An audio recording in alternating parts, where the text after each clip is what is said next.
Laozi, I think the text says. Wait for a minute.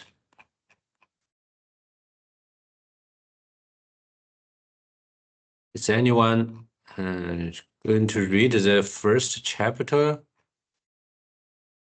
This famous chapter. So everybody has the PDF. Yeah. Right? Yeah, I just lost it for a minute because I think I closed it by accident. So yeah. So where are we starting? Just part one. It's just page. Yeah. Page 20, page 3 or Oh, okay. 26, according to. Oh, okay. I've got part one down 24. I don't know.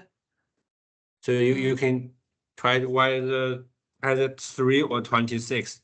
3. Okay. 26. Because it looks like there's a lot of preamble in this copy, like, you know. Oh, this looks like it might be so it says number 1, yeah? Yes. Because there's so much like introduction and everything. I didn't know how much of, you know, if we're going to do any of that. Okay, I got it now. Skylar and Katja, do you already have the page? Okay. Yeah, I have the PDF open. Ah, great. Would you like to read it loud? I'd be happy to read the first chapter. Great, thanks. Ways may be spoken of as Dao, but they are not the eternal Dao. Names may be cited as names, but they are not the eternal name. Nameless is the beginning of heaven and earth. Named is the mother of all things. Thus, through eternal non-being, one observes its mystery. Through eternal being, one observes its manifestations. The two have the same origin, but differ in names. Both may be called profound. Profound and still more profound is the gateway to all mysteries. Any questions, comments?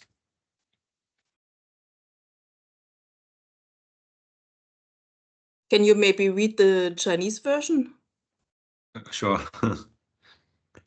道可道，非常道；名可名，非常名。无名，天地之始；有名，万物之母。故常有无欲以观其妙，常有欲以观其窍。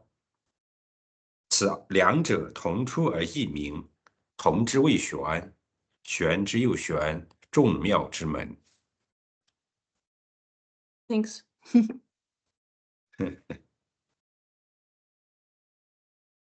Okay. I think we read some commentary, right? Yeah, well, they've got commentary there. Whether it explains all of this, I don't know, because I haven't read any of this yet. But yeah,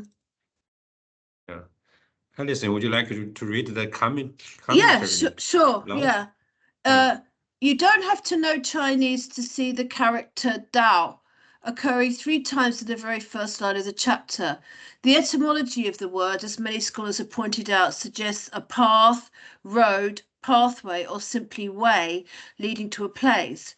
But by the time the book known as Laozi was written, the word had already been used by thinkers of different stripes to refer to an ill-defined but all-encompassing higher order. Apparently, Laozi was reacting to both meanings of the character in contemporary use. At the same time, he must also be aware of a derivative usage of Dao as a verb meaning to speak of. English translators have adopted 2 different strategies to convey the metaphysical sense of the word Tao. One by borrowing the biblical use of the way, as in I am the way, the truth, and the life, John 14:6, and the other by borrowing the Chinese word, originally spelt as Tao, according to the Wei Giles system of Romanization, hence Taoism and Taoist, and now as Dao, hence Taoism and Taoist, in the Pinyin system. The present translation tries to honor the long since naturalized word Tao or Dao in the English language while acknowledging the more physical sense of way or ways, as well as the verbal derivative to speak of. Thus, the first of the three Dao refers to the various ways proposed by Laozi's contemporary thinkers to fix the social malaise of the time. The second Dao takes on the verbal meaning of to speak of, or more specifically to speak of something as Dao, and the third Dao refers to the eternal Dao. Do you want me Thank to you. continue? Oh, that I is think enough for the moment. that's enough. Yeah, quite a lot to take in there. Yeah. Mhm. I think now I share this text also shortly. So what he means is like here, right? The first Dao Mm. and the second Dao and the third Dao. And the Chinese character is Dao, Dao, Dao, and this one is able to be. This one is not. This one is eternal. So Dao is able to be Dao, is not eternal Dao. And as in the first chapter says, this Dao could have different meanings. Like the author says, one is the way or the path. The other way is to speak of. So to speak of then come very close with something like logos. Yeah, and then the last one, then you can think of like just use the capitalized Dao to think the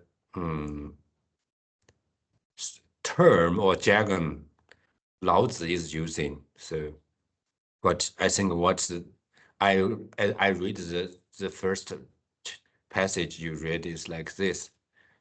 Any other questions?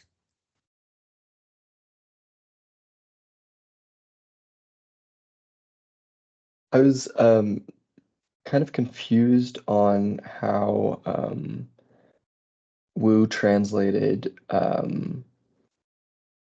into, I can't figure out, sorry, which lines. Oh, sorry, I just stopped Lines. sharing. Oh no, Yeah. I have the PDF. I'm just looking. Lines, I think 4. No, sorry. 6 and 7. So after the thus. So this through eternal non-being, one observes its mystery. I'm confused where the you goes. This word, whether this word is there. Yeah. I think it's very, very sharp observation. So this word gets lost here.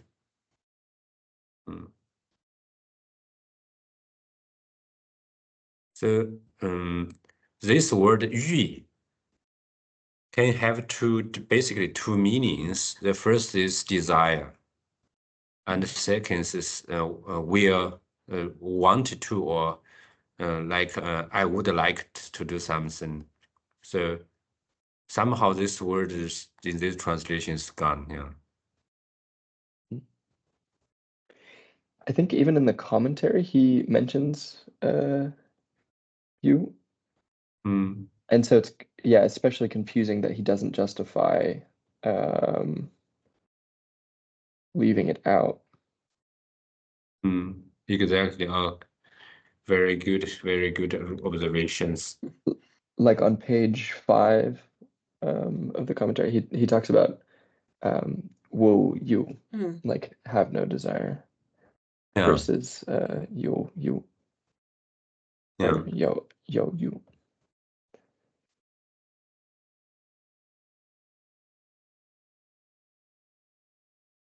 I mean, yeah, I don't know what the stakes are,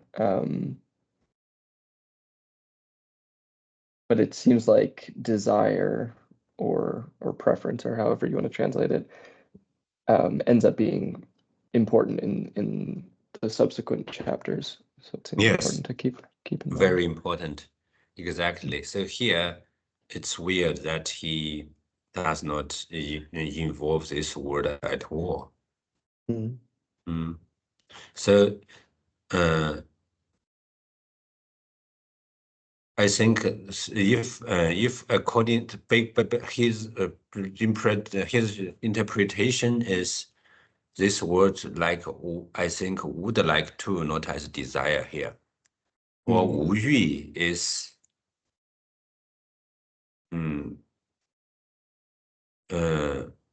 he basically like 常无欲以观其妙, so he should have done like this through eternal non-being. One will observe its mystery. I think one will observe its mystery. I think maybe he. Okay. I think maybe then that would be weird, right, in English, if we say one will observe its mystery.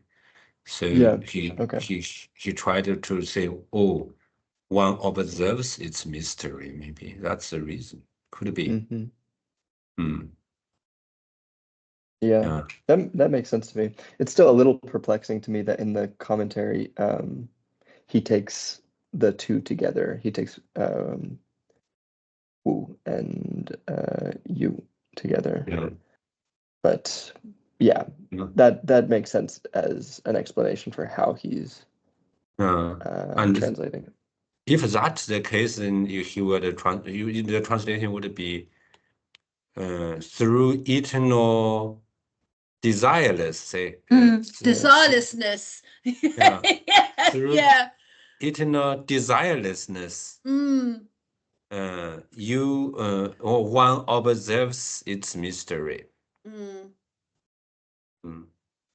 Yeah. Because there's a problem with English there, because you see how we use the word desire in everyday language is different from how we would use it in theological language, and you'd have to kind of know that desirelessness means theological meaning of desire, and so it does get complicated. But I guess he thinks that being is probably has a big enough connection with desire to justify using being. Maybe. Yeah. Anyway, so as a translation, right, you can only convey one the highest two meanings in the other language, right, if you are lucky enough. So yes. Paraphrasing, yeah. So here he kind of like to emphasize being. So just then wu, non-being. So that's, I think, also reasonable, because it aligns with this passage better, because this passage has such a like metaphysical aspect. Is that any questions? Did I answer your question, Skylar? Yeah, I think that's a reasonable justification, yeah, for the translation choice. Okay. So also non-questions about the first passage, right?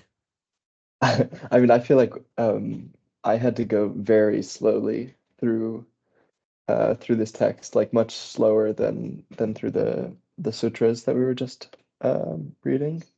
Like I think there are a lot of different things we could talk about. I mean, especially because like the first passage seems like it's important for setting up and like framing the rest of the work.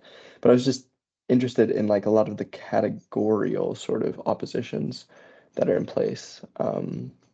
Like Wu and Yu, like having and not having, or like being and non-being. And then this like Miao and Jiao, the like mystery and I mean, manifestations. Yeah, he has it as manifestations, but the Wang Bi commentary has it as like limiting, like the sort of like limits of something.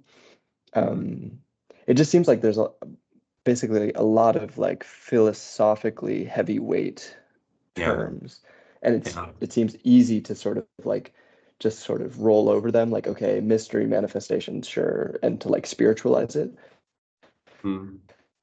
But it seems like there's a lot of ethical work going on in and also name and language, right? That's also important. So the relationship between the substance or the object and the name also a very weighty subject in philosophy. Yeah, it reminds me of like this debate in contemporary interpretations of Aristotle's categories about whether the categories is a treatise about like ontological entities, like things as they are, as substances, or whether it's a treatise about like the names that we give to those entities. And there's a similar ambiguity, I think, in these first few chapters between, what you're saying, sort of like name and thing. And it's not always clear to me what we're or what Laozi is talking about. Especially, I mean, in chapter 2, but I don't feel ready to go to chapter 2. Great. Very good comments, Scott. Thank you. And how you understand then the second, name may be cited as name, but they are not the eternal name. Maybe we can also read a little bit the commentary further. And Alison, would you like to read further? Continue the commentary from where I left off before, so I think it's here. In terms of syntax, most English translators tend to treat the first line as one sentence. The way that can be spoken of is not the eternal way. The Ma Wang, I've scrolled down a bit too far. The Ma Wang Dui version breaks the line into two parallel sentences, each ending with the sentence ending particle ye. The present translation follows this syntax, but stays with the received version that does not have the particle ye. This reading makes it easier to spell out the different meanings of the character Dao in translation. In the next line, Laozi stands from the height of the eternal and debunks the mundane emphasis on names. Confucius, for one, urges the rectification of names as a prerequisite for all moral and political discourse. But Laozi thinks naming names belongs to the business of the, sorry, I need to scroll. Oops, lost it again. Sorry, I'm trying to scroll down. Sorry, not doing very well here. Business of the mundane world.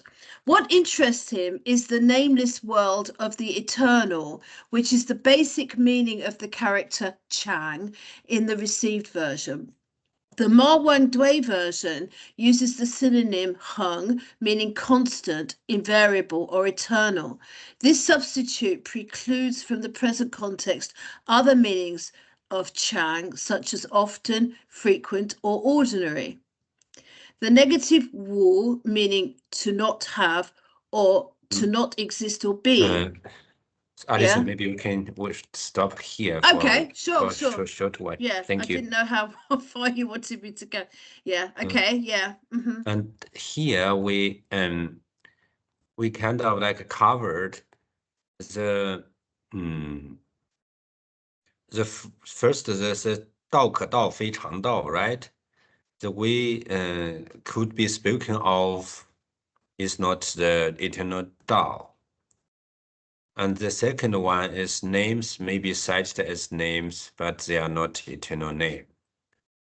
And I want to, so they are like, have the very similar syntax that the text is saying, basically. And interestingly is, for me, the three name here,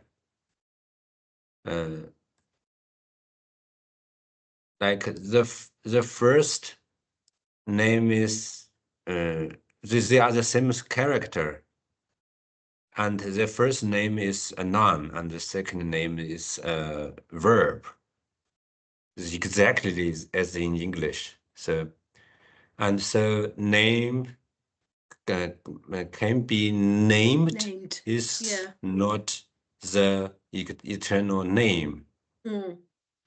And the two then have a difference here. Like the Dao, we and be spoken of is little bit slightly different, right? But here they are more close. Ming and Ming are more close here. Only one verb and one name. And others is except you say, but I don't see those interpretation in Chinese very much, unless you say we use words or words as a way, right, to connect the reality. So in that case, they are more close. But basically, I would say these two sentences has a difference, which is the basic two meanings of Dao are little bit far away from each other, but the meaning of the Ming are more closed. Yeah, are more close. Exactly.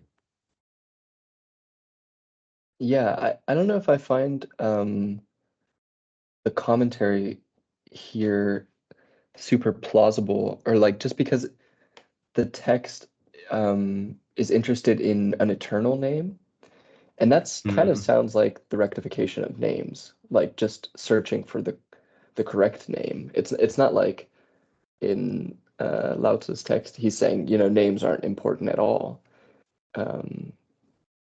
It seems like he's interested, yeah, in this Chang Ming, or yeah. However, yeah, like the, you know, the eternal name. So here, what would be the eternal name means? So the eternal name of the Dao, or what do you think? Can we say Laozi suggests there would be an eternal name for something or for everything? Yeah, I don't know. Maybe I'm importing. Sorry, my internet cut out for a second. Can you hear me? Yes. Yeah. Yeah. Okay. Weird. I might be importing sort of something that I think comes from the like Christian theological tradition, but the idea of like a divine name for a thing, or a divine language that yeah, it transcends all of the different languages spoken by human beings, and is somehow more apt for getting at like truth and essences and stuff like that. But maybe that's not what this is getting at. But it just seems like the eternal name seems, yeah, it seems like names are still important to Lao Tzu. If we read it in Plato, Platon sense maybe something like the beauty, right? So the form, the beauty, so the eternal name. And then we say a beauty, say a beautiful tree or something like that. Then would it be something we can name of the beauty, and so it cannot be the eternal beauty.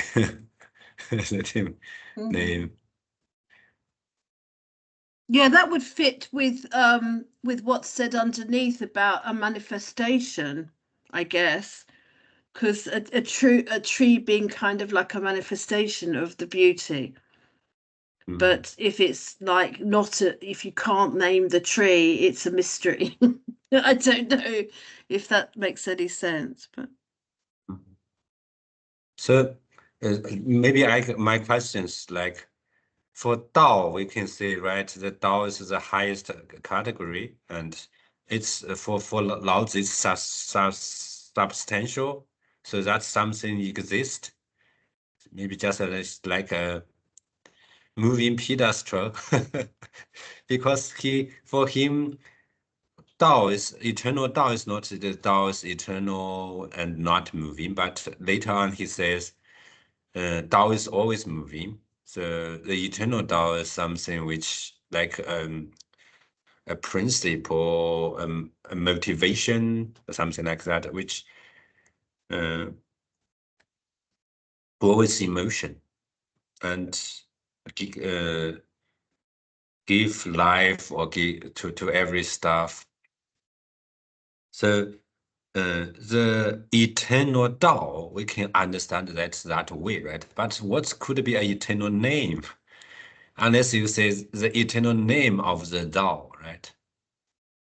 And he's here not criticizing to name anything or some a certain and like a random object, but to criticize the possibility to name the Dao, right?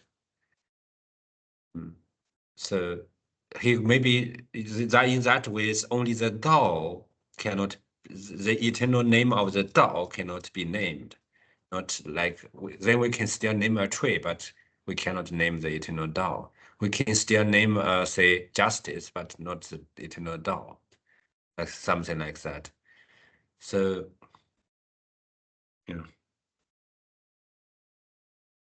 I don't know. Maybe my question itself is also not clear enough. Well, I think what you were asking, if I got it right, was like, is the name listing the Tao, the eternal Tao? Yeah, or is it something else? I don't know, but I mean, obviously, it's unclear to me whether he means that the eternal Tao is nameless. But what I can kind of glean from this, that there's a whole area of namelessness that's sort of like entrenched in mystery, as far as I can see. Like, like what we can name is manifest, like the mother of all things. Yeah, okay. But the beginning of heaven and earth, we don't really have access to this, so it doesn't have a name. Now, whether that means that it's the eternal Tao as well, I can't say. I don't know if anyone else has got an idea on that. Because the beginning of heaven and earth is a mystery. I also think that if you use a name, names put things in a box. Like if you say the name of a tree, of a natural phenomenon, of whatever, it puts things in a box and sort of fixes concepts and ideas behind it. And especially with the Tao, which is always changing, flowing, this is not really, feasible, possible, whatever. So in my understanding, basically you can name a tree, but you cannot name a Dao, right? You say. Yeah. Because if you name something, it involves a fixed concept, because everything we can, like a table, if you say the word table, everybody has a picture of a table in its head, in your head, or whatever. Just like, yeah. So basically names involves a sort of a fixed concept. I mean, we all will have a different table in our head, whatever it is. Yeah. But it's still some sort of table-like structure, whether it has 3 legs, 4 legs, or more, or whatever, in whatever shape. That was exactly what I was saying, like, Katya. You said we can name a table, because if we say that a table, everybody has the same picture in mind, right? So it's kind of like a fixed box. But then after you said that, you just realized, no, it's not the case. No, it's not the case. Yes, so if in fact, even for the table, we don't have a fixed box, right? Yeah. Everybody could mean something different if they are talking about the table. So in this case, then even the table you cannot name, because the table you are naming is not the eternal table, because it's everybody has different understanding, and it's kind of, and maybe we can say table in the time of Laozi and the table in our time in IKEA are so different. So it's not the eternal table, right? But still, if you use the term table, everybody might imagine a flat surface with some legs underneath of whatever shape, height, a number of legs. Minimum is 3, otherwise it's not stable. Or now there are also 2-legged or whatever, 1-legged tables nowadays. But yeah, whatever you might imagine. But the thing is, it's still a flat surface and kind of at least function, 1 leg right? underneath. I think you want to say the function is like a service. Why is this the service? Because the table's function is to put something on it and stable.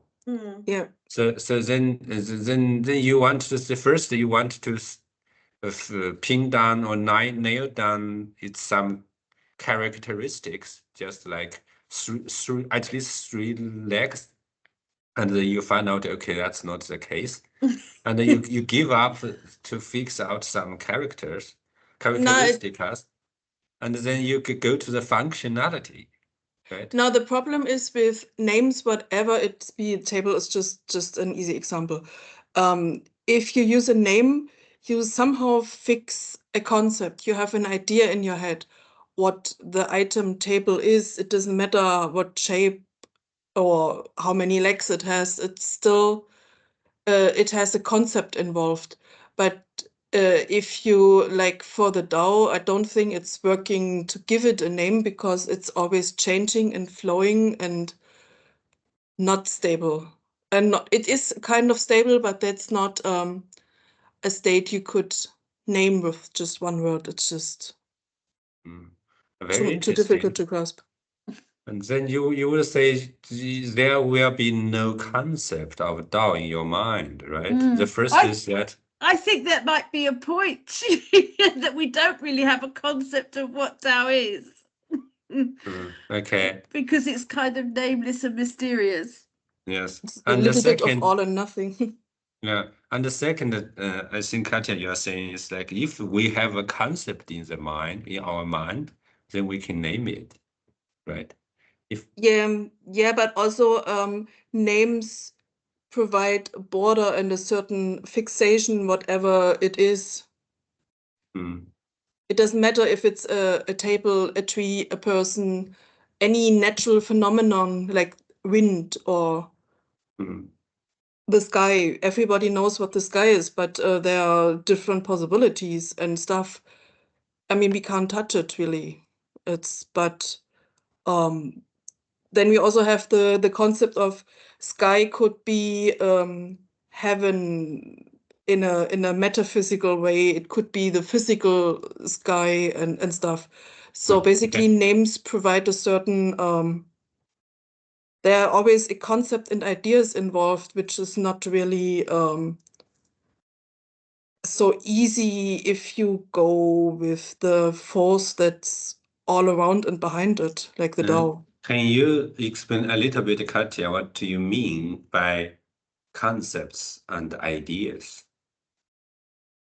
I mean, like with the topic, with the name, with the word sky, you can say it's just the sky where you see the clouds, the sun, the moon, whatever, in whatever color it is, depending on the weather and the time of day.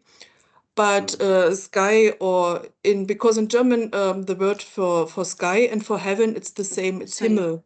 Yeah. So we don't have different words for this in German because it's just one word, but it's the same word for the thing we can observe with our eyes, but it's also used in religious context and stuff.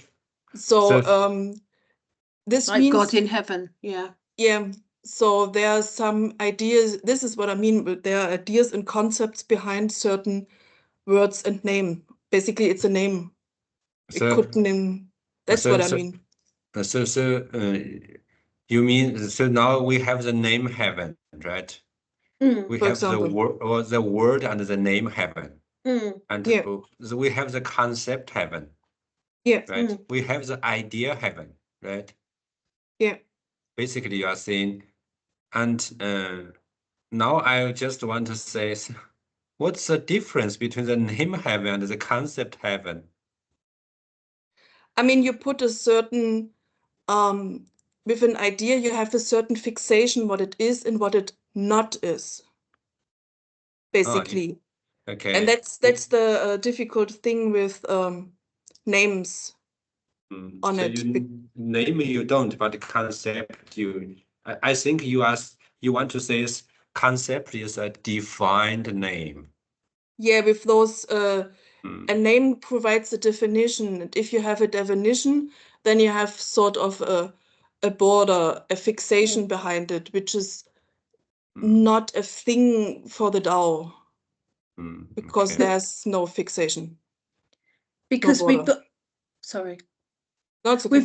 We've got to be able to communicate, haven't we? Like, okay, so there might be a difference between one person's idea of heaven and another person's idea of heaven, for example.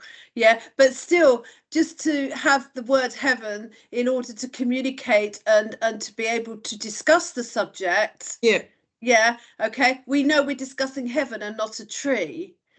Yeah. Okay, because it's a different word. Yeah, sure. Yeah. We have to use the names and those concepts. Some definition in our heads, even if we don't think that heaven is necessarily up there or whatever, but that's where our starting point to discuss it is, Okay, here I think then Alison, you are going to the direction like we have names or we have languages because we have the Gebrauch. We have a need. Yeah, so we have a need. We just use them for some functions or for to convey or to achieve something. Like I just think Alison, please read the passage and then you know what I mean. So you read the passage. Otherwise I'd be going, what are you telling me to do? I mean, we never, we never get anywhere. Like if people didn't have some basic ideas about things in the first place. Yeah. Yeah, sorry, Katja. Yeah. And in this way, I think that's the problem. Like we have the need to talk about Dao, right? And so we can talk about Dao if language is only our need, because the need is there. Like we want to talk about it, and Laozi said, "No, we can't." Right? Yeah, we need names and ideas, or it's in human nature to put things in certain boxes. Like, yeah, that's an animal, that's a tree, this is that. We like to categorize things, and you belong to this group and you don't belong to this group. You're that and you're this. And of course, we need some names, labels, words to describe things, but that makes it harder to grasp certain texts which are beyond that structure. Yeah, I mean, look what happened in the Bible where people didn't understand each other. Yeah, I guess Tower of Babel. About just this being said, do you have any comments? I think we talked about a lot of huge questions, right? Yeah. I don't know. I think it's tricky also because I think we're sort of bringing a lot of questions from contemporary philosophy, like the relationship between name and concept and definition and things like this. And it's not really clear to me what Ming means, like if that directly corresponds to name in like contemporary English, or if it's closer to something like concept or definition or something. Yeah, I can show you a little bit what does this mean. Like with Chinese, it's also interesting. I really did some research a few years ago. So you can say Skylar, maybe I will find out a name here, right? This word, and this name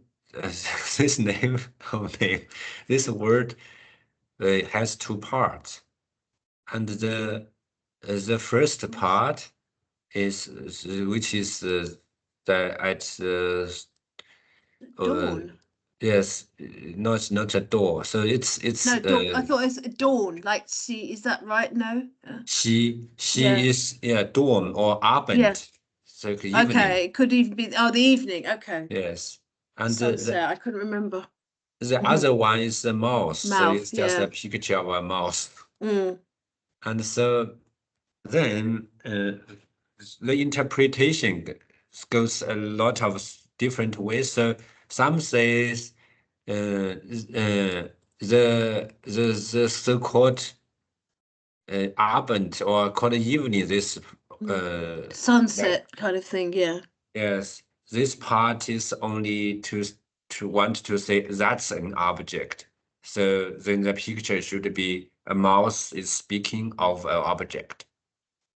The others, that's one interpretation. So then just like to picture the movement of mouse speaking some project, some object. That's the first way. And the second way is also interesting. So because in the evening that's dark, so you cannot point to something and say, look, Skylar, that's what I mean. But in the darkness, you can only convey per sound and let other people know what you mean. So then that's another like etymological explanation or interpretation of this word's Chinese name. Yeah. Wow. Like swan, like darkness is so important in the DaoDeJing. That's true.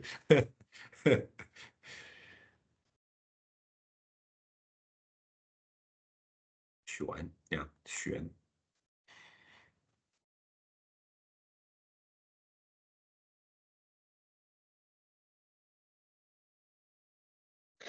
Maybe it makes sense to go to the second chapter because I mean, in at least how I read it, it is about concepts and how we use them.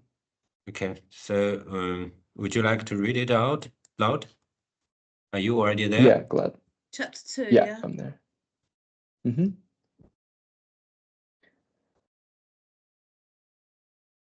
So, when all under heaven, yeah? Go ahead. Okay. When all under heaven know beauty as beauty, there is ugliness. When all know good as good, there is the not good. Being and non-being generate one another. Difficult and easy complement one another. Long and short give form to one another. High and low depend on one another. Music and voice harmonize one another. Front and rear follow one another. These are constant. That is why the sage handles affairs by non-doing, and practices teaching by not speaking. He lets all things happen, but does not initiate, lets them grow, but does not possess, gets things done, but does not take advantage, achieves his goal, but claims no credit. Just because he claims no credit, his credit does not go away. In how far you mean this passage is about concept? Yeah. So I read this like when all under heaven know beauty as beauty, that to me sounds very close to what we would call like propositional knowledge. I mean, that's probably or even a name, but, right? Sorry, go ahead.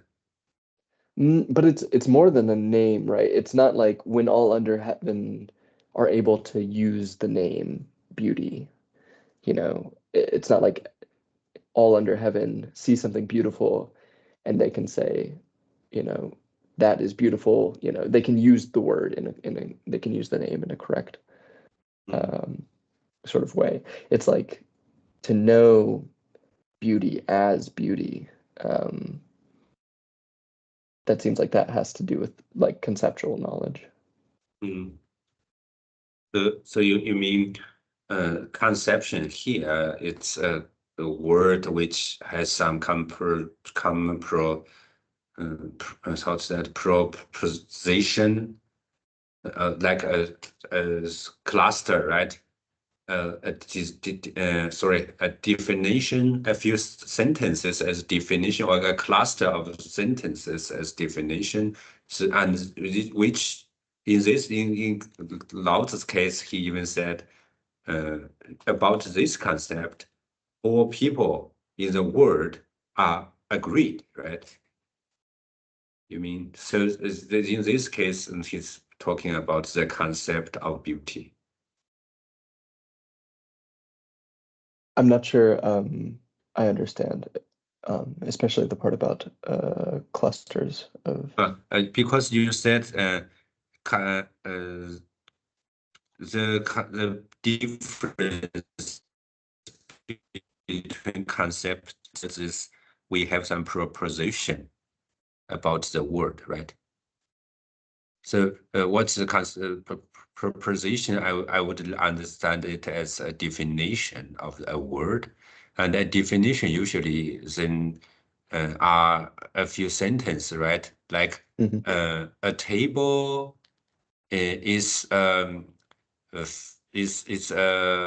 surface supported by 4 legs, which can carry the cups and plates, say. Then you can say this word table and the concept table are different, because the word table is only a word, but the concept table is a definition, or as you said, a few propositions, right? First, do I understand you correctly when you say the propositions? I probably confused both of us by trying to talk about propositions. I guess I just mean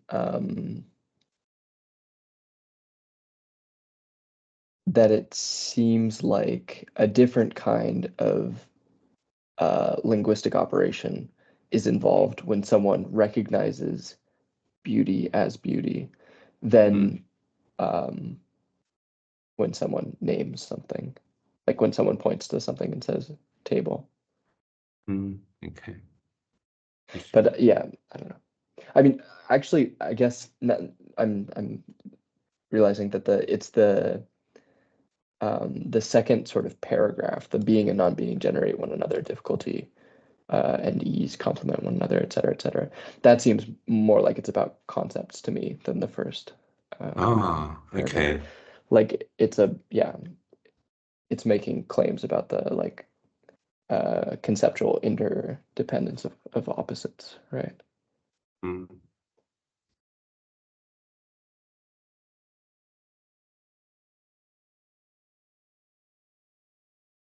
Or yeah, I don't know. I feel like I've confused things.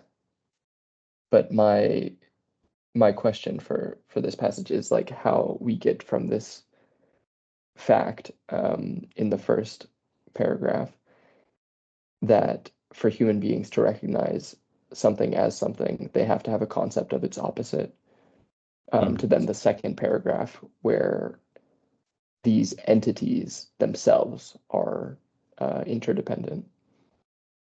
Does that make sense? Like it moves from like an epistemological claim to an ontological claim. If I'm understanding it right. Don't know. I think maybe my responses was not direct to you because I was not sure as whether I understand you correct 100%.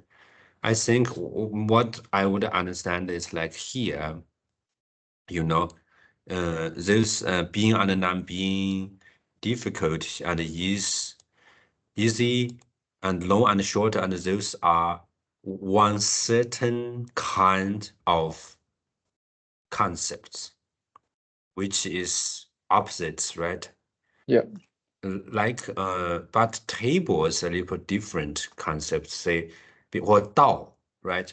Because Dao does not depend on Daoless, say, right? It seems for me.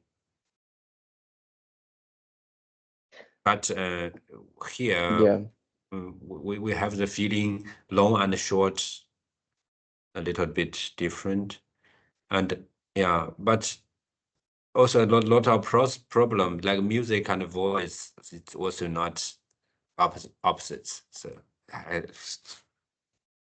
difficult. Yeah, and so yeah.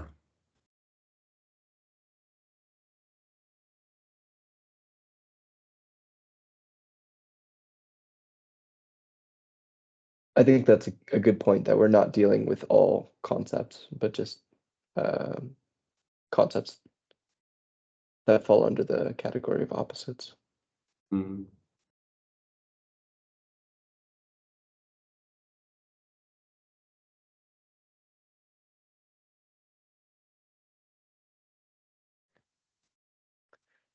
Yeah, I mean, another question I had was how the first two paragraphs lead to the third.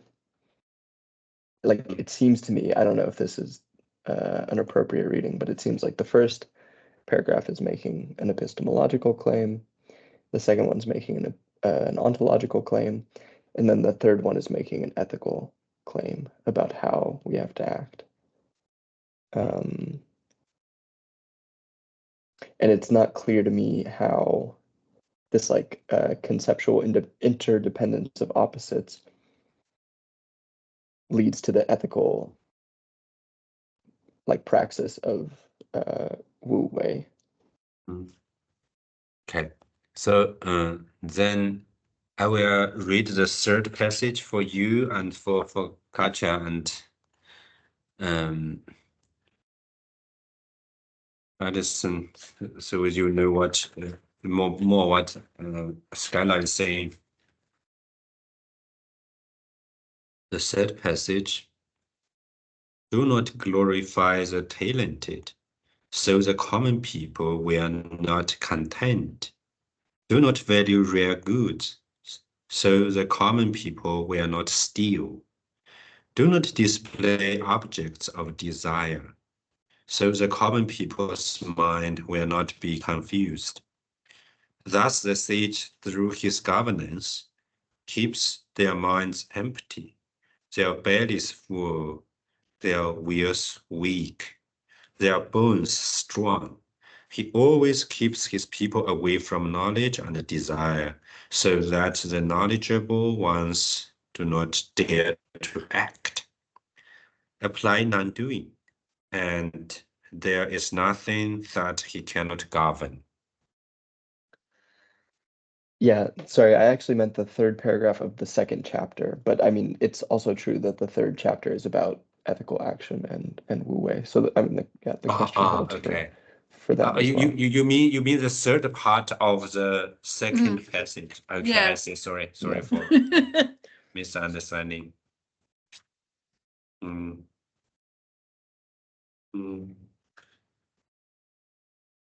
I see what you mean now.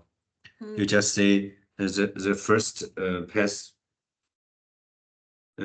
passage is epistemology, and the second is ontology, right?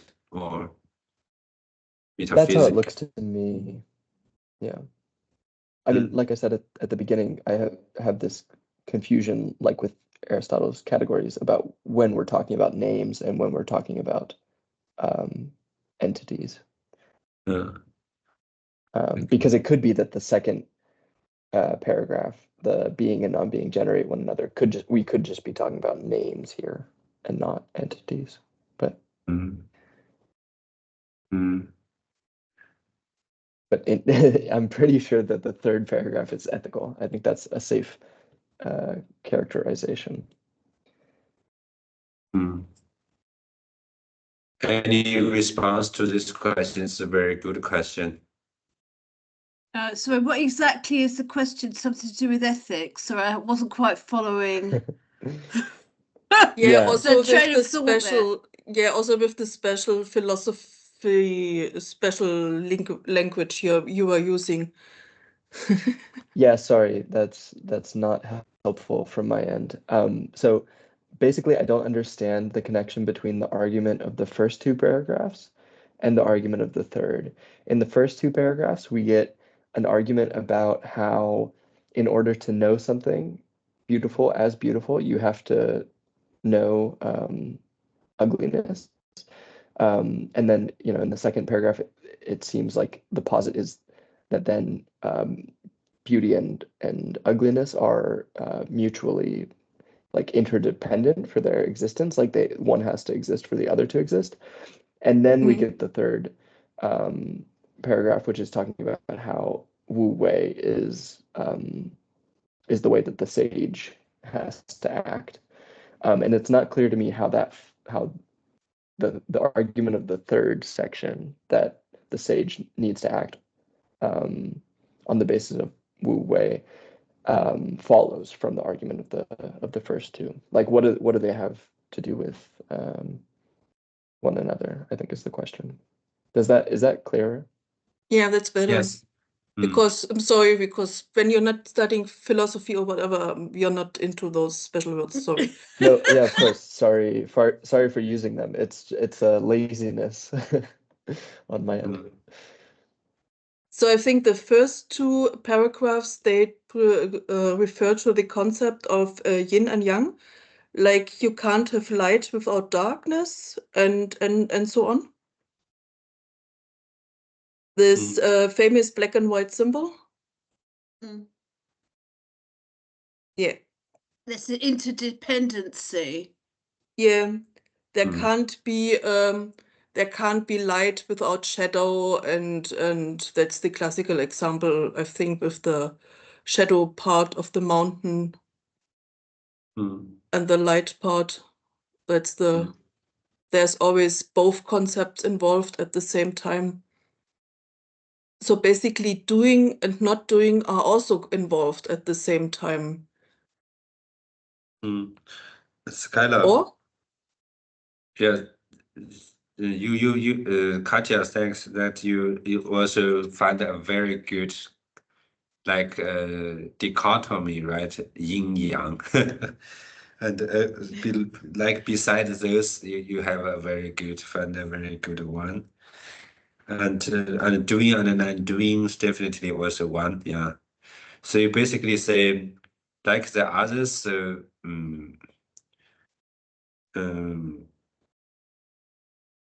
you want yang, and then you people just want yang, usually do not want yin, People just want to do not want to non-doing. But Laozi, I think what you're saying is Laozi is the opposite. He kind of put more emphasis on the ugliness, on the non-being, on the difficult, on the short, on the low. A lot of times he just wants to tell us, okay, those you value are in fact not really good. But in fact, the opposite is more fundamental and more important. I think what Laozi is trying to say is like this. So here, if if that's the case, so non-doing is better as doing. Of course, the sage will do non-doing. And speechless is better than speech. So he will, if he needs to teach, he will by non-speech. Yeah. And also like do not possess, do not take advantage, right? Do not make hip hop married. Like, Coming back to the last text, yeah. yeah. I think for Scala, I would suggest it could be an answer like go this way. Then because first we thought we have this strong belief like that stuff is beautiful, so I want it, right? And then Laozi say, okay, can you imagine because beautiful is always come along with ugliness, and so then she begins to analyze those dichotomies. And after those dichotomies, I think he can seem like to find out the ugly side or the short side or something like the dark side, the lower side and so on are more fundamental and better. And of course, if you kind of like get to those conclusions, of course you will change your behavior, right? So ethical consequences, then you should do non-doing or something like that, right? I don't know. I also have the feeling that the understanding, it's my understanding, could be wrong. Usually people strive for like for example, happiness is a thing everybody wants to achieve. But in order to know what happiness feels like, you also have to experience unhappiness. You need both extreme opposites to know the other one. So if you don't know what darkness is, you don't know what light is, and vice versa. And I think also with the Wu Wei part, of course, everybody has to act on certain things.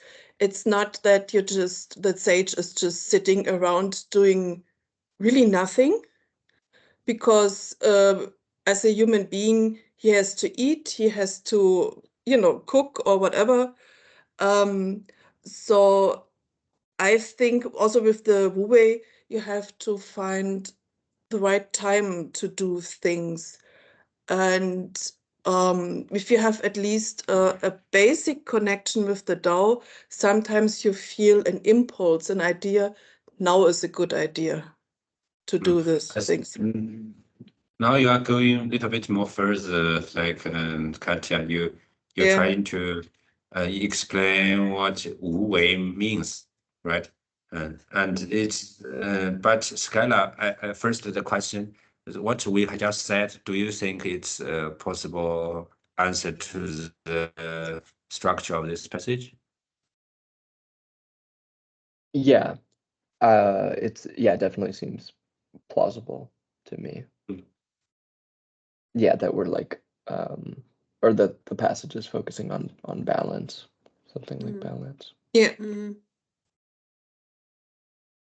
It is about balance, and but this balance is always changing and moving, because everything is a circle, everything is constantly growing and evolving and changing. Nothing stays. Also, like the shadow on the mountain is moving every second,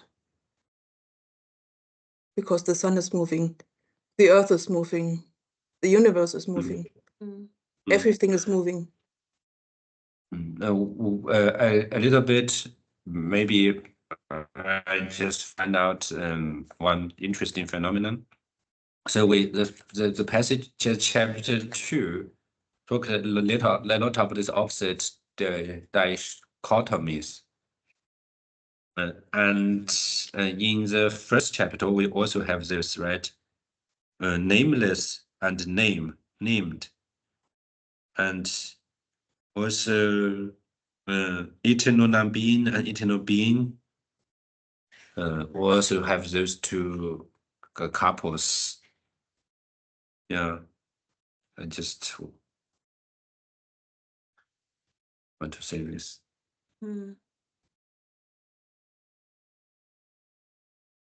It's like, I don't know, a modern idea, like what Katja was saying that everything's in a state of flux. So maybe, I don't know, I'm probably going further into Taoist philosophy that I'm already aware of by saying this, but I guess there's a certain amount of idea of not of laissez-faire or non-interference, but more like being adaptable, going, like as we say in modern English, going with the flow, and basically not being rigid. Because I know for a fact, central to Taoist ideas is that you are flexible. If you're a tree, you bend in the wind. If you're something rigid, then you fall down in the wind, So maybe they're moving towards that idea, but I don't know.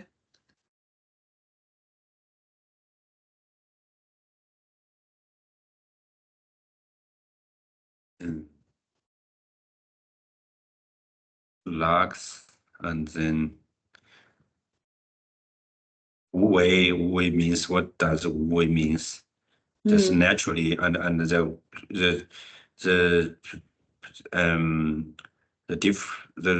relationship between Wu Wei and that's fair. It's also a very good one, and yeah. Because laissez-faire, you see, it depends in which context you use it. It may be good in some ways, but not necessarily in others,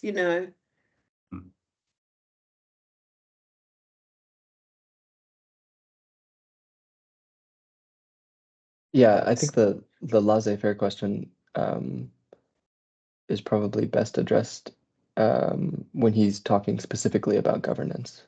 Yeah, because it doesn't really equate. The problem is laissez-faire doesn't totally equate with this, I think, on a linguistic level. But that was just, something that, it's maybe if you were going to do a sort of straight translation, you might land on that. But of course, it's a Western concept, really. Yeah. Isn't there another French phrase, laisser aller?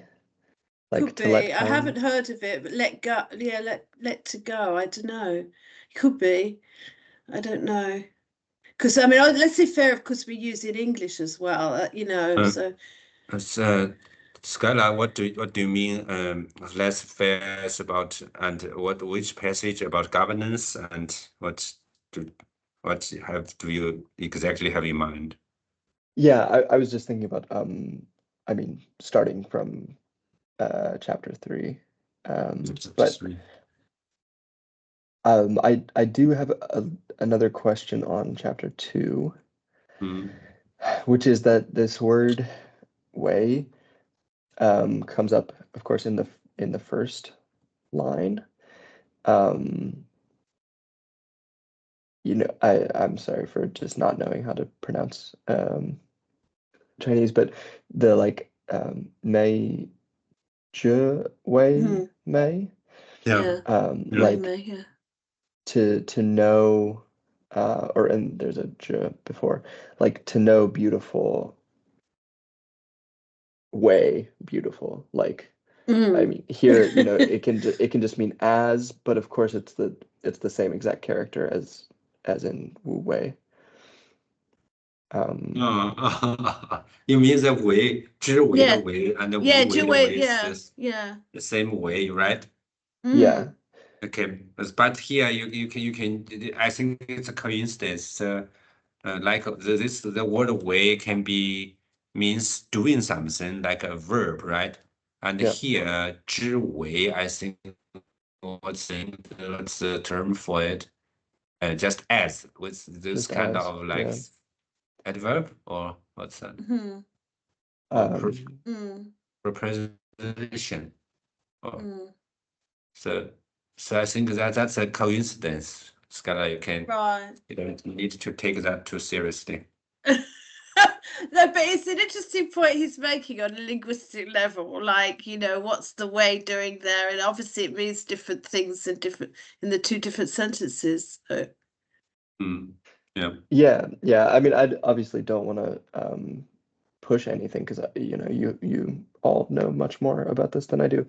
But it was just it sounded kind of Aristotelian almost, like beauty working or like functioning as beauty or something like this, like it's energeia or something like this, just taking way as like to work or to do or to function. But yeah, like I said, I mean, it was just a.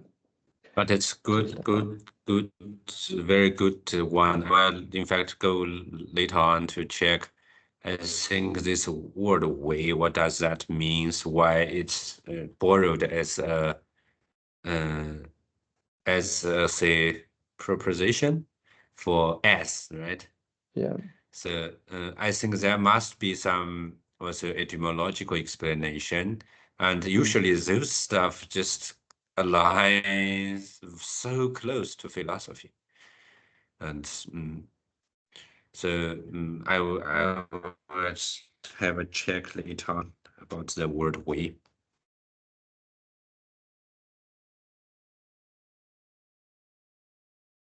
Very good discussion.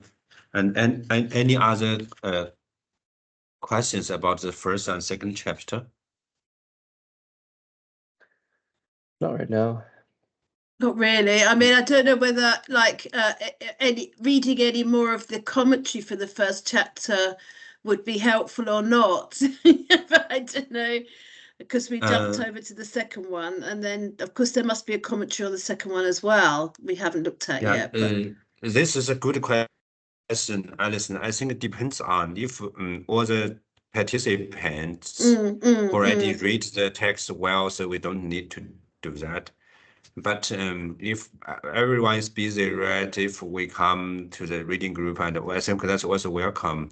You just don't need to make any thoughts about that. If you don't read the text, please also come, and then we read those commentaries together. And then for those who do not read, it helps a lot.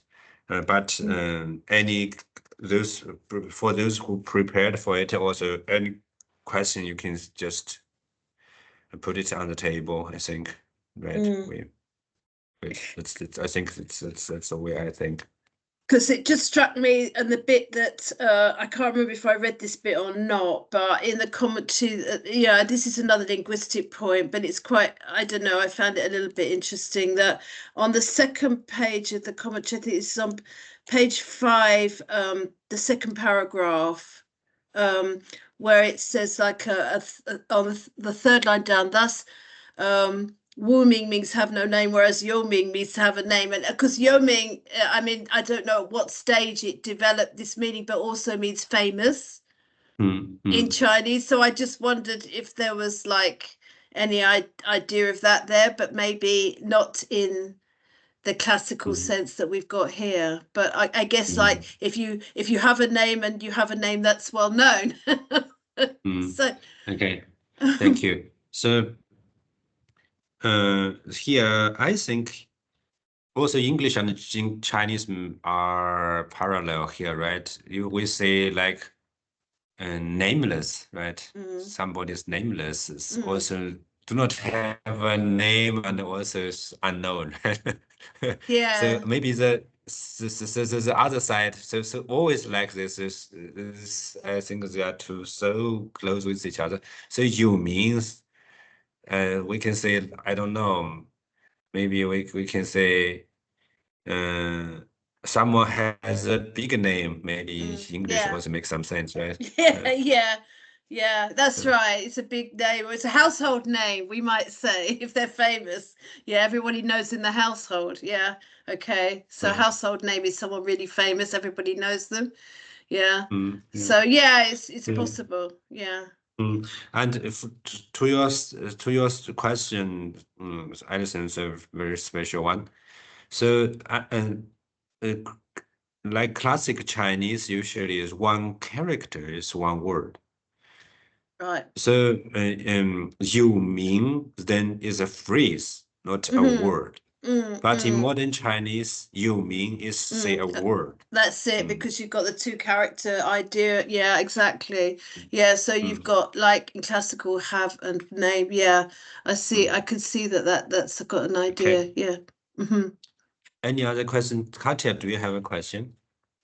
Wait. No, not really. Not really. So far. I haven't read it. I just No, I hadn't read it before. I hadn't read it before today because I was like not very organized. But no problem. Yeah. So shall we read? Maybe then read the commentary of the first chapter, like in page 5 further. And Alison, would you like to read it? Yeah, like is that the bit where I started? I couldn't remember where I left off now. That's what I've just been talking about, like just now, isn't it? The negative Wu meaning. That's that paragraph I need to start. Great. Yeah, you can go first from that. Yeah. The negative Wu meaning to not have or not exist be, and the affirmative Yo meaning to have or exist be, form an antithetical pair. Thus, Wu Ming means have no name, whereas Yo Ming means to have a name. Wu Yu means to have no desire, and Yo Yu means to have desires. But both Wu and Yo gain ontological status when they refer respectively to the states of non-being and being. You have to be aware that classical Chinese has no punctuation, and its meanings may vary depending on how you punctuate or where you pause as you read. Thus, you can punctuate lines 3 and 4 of the first stanza as Wu Ming, Tian Di, what is that? I can't remember. Sure, yeah. Yo Ming, I don't know, I'm a bit lost there. Wan Wu to Mu, yeah, which means nameless is the beginning of heaven and earth, named is the mother of all things. But you could punctuate differently to read Wu, Ming Tian de She Yo, Ming Wu, what is it? Wang Wu, sorry, Wang Wu to Mu. That way you get non-being is the name of the beginning of heaven and earth, being is the name of the mother of all things. Both readings make sense, and both have existed throughout the history of DaoDeJing studies. Okay, any questions about this passage? Oh my goodness, that's a really interesting point. I'd have to look at that again. Yeah. Yeah, differently to read here. No? Because the name of the beginning of heaven and earth, yeah. So really, there's that, there's this possibility that this language is highly ambiguous. Yeah. Which makes it even more mysterious. No question, right? No, then Alison, please read further. Okay. In addition to the above, there are 3 characters in this chapter that call for special attention. The first is Guan, meaning to observe, or in the case of internal meditation, to contemplate. The great preface of I Ching describes how the ancient sage Fu Xi developed the immortal trigrams, prototypes of the hexagrams, by observing the patterns of the constellations up above in the sky and the patterns of the topography, as well as the patterns of animal and plant behaviors down below on Earth. Fully aware of the difficulty of articulating the secrets of the Tao in words, Laozi puts off his attempt to probe into that realm until a much later chapter, but he invites us to observe both the mystery and the manifestations of the Tao. To Laozi, there are 2 modes of observation, both of which are valid. One is to dispense with the human desire for sensuous gratification and focus on contemplating the mystery of non-being. The other is to make good use of the human gift of intellectual curiosity and observe the all and sundry manifestations in the state of being. Incidentally, it is interesting to note that in Taoist religion, a temple is not called a temple, but an observatory using exactly the same character. Is that also Guan? Yeah. Okay. Guan. Yeah. Yeah. Guan. Yeah. Anyway. Okay. I can shortly say something about this. And this observe or guan, I think this word, we also have in in the Heart Sutra. In Heart Sutra, the Alovata or something like that, the name. I think wait for a minute. I'm looking for the name of the beginning of the Heart Sutra.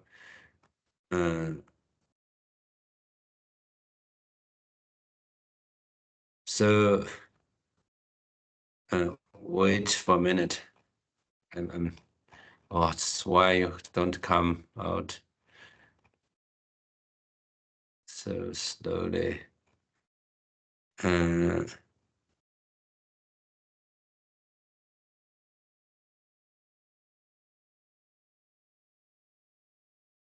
Yeah, now I have it. Avalokita. Avalokita means to observe or to watch or to look from above of what it is. So the Chinese translation also with this guan. And also the Plato, right? Scholar Plato means like a philosopher, just like to look at these forms or something like that. Observe the forms. Also, Chinese translation would definitely to use this guan. And so here, it's just a very interesting parallel, I think, for he just want to talk out that in the very beginning of DaoDeJing, Laozi also use this kind of like position. He does not say who, but you can say Laozi himself or a Chinese philosopher, and who's just there like to observe or to watch or to look at the mystery or the manifestation of Tao, right? Just something like that, and also shared by the Plato and also by the Buddhists. Yeah.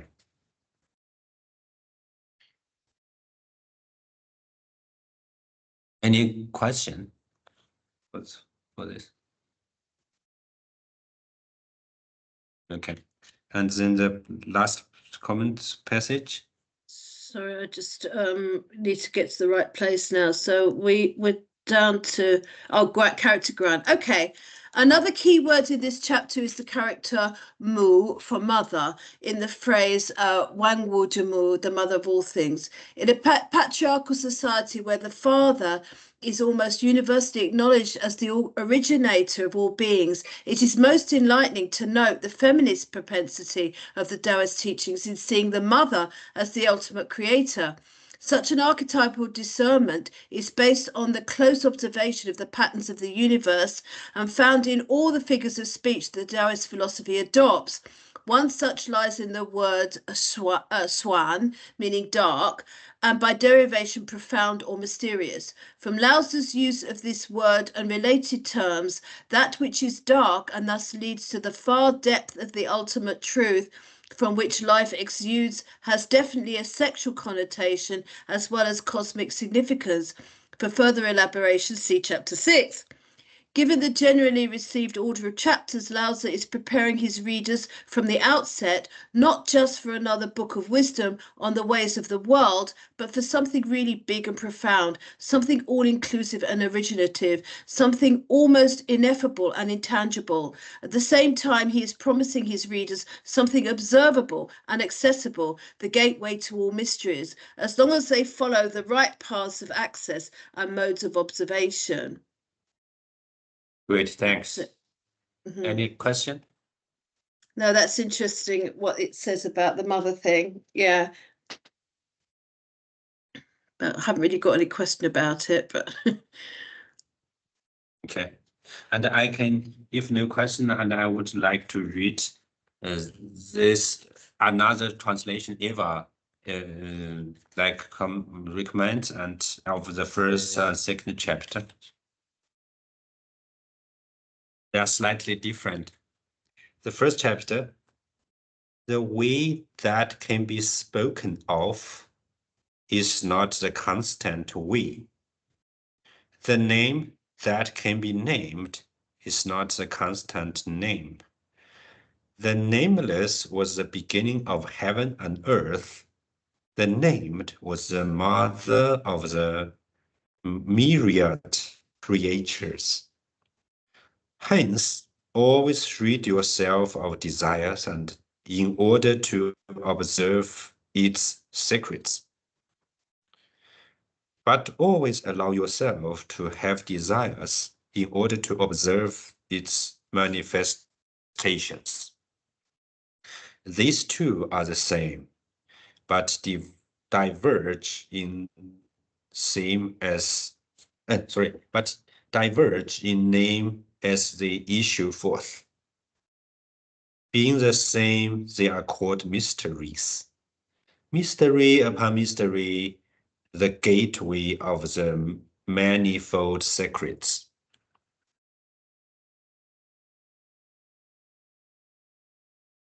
And the second chapter,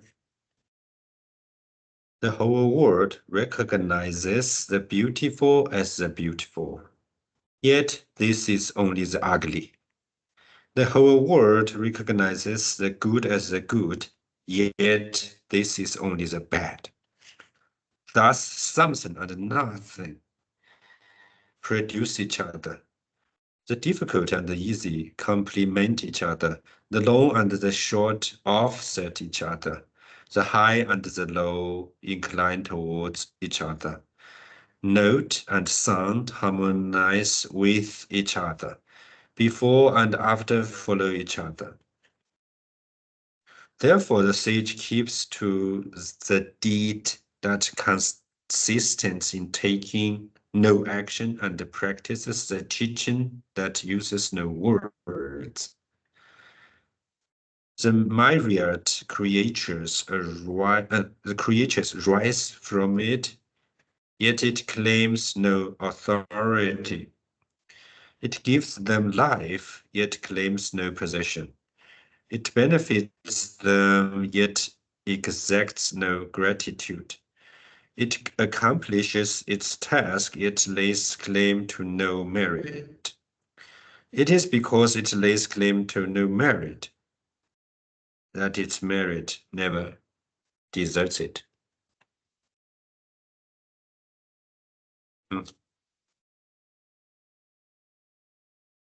Does this other translation helps? That help? No. Well, I don't know whether it helps. It just puts another aspect to it, but yeah, might have to sort of think about it more before I could decide whether it helps or not. To know what the others think. Yeah, I'd have to compare sort of line by line. I found it interesting that it sounds much more like commanding. If I remember the translation right, it was something like you must be found without desire in order to observe the mystery, and you must be found with desire to observe the manifestations, or like something like this in the first chapter. Yes, just I guess the tone seems the most different, more than like concept. Yes, hence always rid yourself of desires in order to observe its secret. Yeah, it is a command, isn't it? Rid yourself of desire. Always rid yourself of desires. Yeah. And can I ask you to read the next line again? The next line, okay. Yeah. But always allow yourself to have desires in order to observe its manifestations. Yeah, it sounds like a self-help book kind of. Yeah. in the tone. Yeah, lots of advice in the form of commands. Hmm.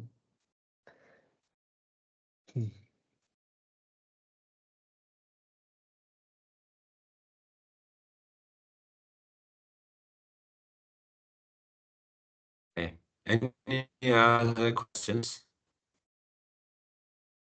If not, and then we end here and we'll see each other next week and begin from the third passage.